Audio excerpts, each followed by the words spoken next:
Good evening and welcome to 365 Days of Amazing Stories with Theo Mayer. Here we are on day 187 and I'm continuing stories from 1001 Arabian Nights. Now, you might remember that Jafar was trying to keep his slave from getting hung, executed, for having caused so much trouble. A woman almost dying, stealing, a young boy crying his eyes out, a husband distraught that perhaps his wife was seeing somebody else, and Jafar almost losing his life a couple of times. Well, the Caliph, Harun al-Rashid, commander of the faithful, agrees that if Jafar can tell him a story that is more sensational than what he has just witnessed in the story of the three apples, that his slave will be spared. So Jafar is going to tell him the story of the two viziers, Shams al-Din Muhammad and Nur al-Din Ali. Now, Shams al-Din Muhammad and Nur al-Din Ali were brothers. The king of Egypt he was courageous, loyal, loving, intelligent, kind to his people, eloquent in speech, soft-spoken. And he had a vizier who was incredibly well-versed in the duties of a vizier, writing things up, communicating with other monarchs, making sure that all was in order in the kingdom, being able to write beautifully. He had all the talents that it took to be an incredible vizier. And he had two sons, Shams al-Din Muhammad and Nur al-Din Ali. Now, the two of them, Shams was the older and Nur al-Din was the younger.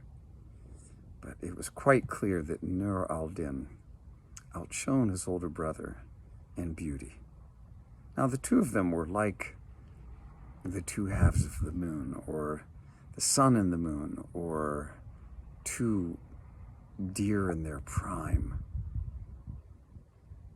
They were beautiful young men, and anyone who looked upon them would bless the Creator for having created two beings that shone with such beauty. Their father had made sure that they were well educated in all of the ways that one would need to be in order to be viziers themselves.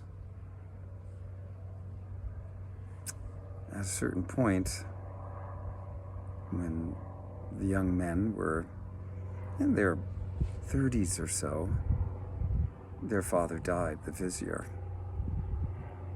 And when he did die, it was a very unfortunate moment for the king of Egypt, for his two sons, and all who had known him. The king of Egypt, immediately upon the death of his vizier, called his two sons to him, Shams al-Din Muhammad and Nur al-Din Ali. And they came to the king, and the king put royal robes upon them and bestowed on them the highest of honors.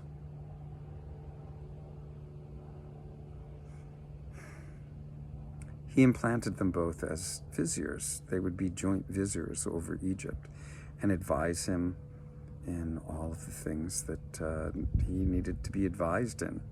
They would write up papers. They make sure that the kingdom was in order and would accompany him on trips whenever he needed to go somewhere.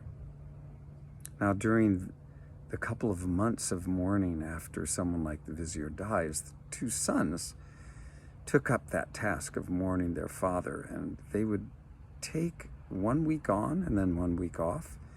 And while the one was mourning the father, the other one would be in service to the king of Egypt.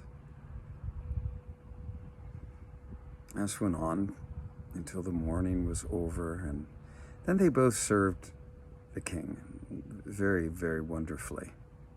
And again, they would accompany him on trips. They would spend 1 week off and 1 week on, and they had beautiful palaces, were paid quite well, and were just beautiful men. Now, it turned out that at a certain point, Shams al-Din Muhammad began to speculate what it might be like if the two of them were to draw up their marriage contracts at the same time, were to wed their wives on the same day, or to conceive a child on the same day, have a child on the same day, and the one would have a daughter and the other would have a son. Well, wouldn't it just be perfect that they would marry each other, cousins though they would be? And Nur al-Din said, yes, of course, this would be a beautiful thing if this was the case. Well, they got to talking about it and how beautiful their children would be, and how Shams al-Din would have the daughter and Nur al-Din would have the son. And Shams al-Din asked, well, how much of a dowry would you pay for your son marrying my daughter? And Nur al-Din said, well, we're brothers. Would that be appropriate? And Shams al-Din said, well, of course it would. I would expect that you would give me 3,000 dinars and that you would give me, well, 3 large fields with cattle grazing, 3 farms, people tending vegetables. For my daughter would be an exquisite being for your son to marry. And Nur al-Din said, isn't that a little extravagant? And Shams al-Din got kind of upset. Extravagant for my daughter? Now, remember, they weren't married. They didn't have children. Well, they got into this huge argument about, how Nur al-Din was not respecting his brother or his daughter, and how horrible it was that he wouldn't give an appropriate dowry for marrying his daughter. And really harsh words began to be spoken. And, well, by the end of the evening, they had been so close, so loving as brothers, and now they didn't want to do anything except be far away from each other. The next day, Shams al-Din went off with the king on a 1-week trip. And Nur al-Din, all through the night, had just been scalding inside, though he didn't even say it to his brother, because he had withheld speaking harshly to him as best he could, and just taken it inside. And he began to think about what he would do now. Well, Scheherazade, of course, stopped the story there, and we will too. We'll find out what Nur al-Din ends up doing. Okay? Hope you had a good day, or you're about to have a good day. And thanks for joining. Join tomorrow to see what happens next.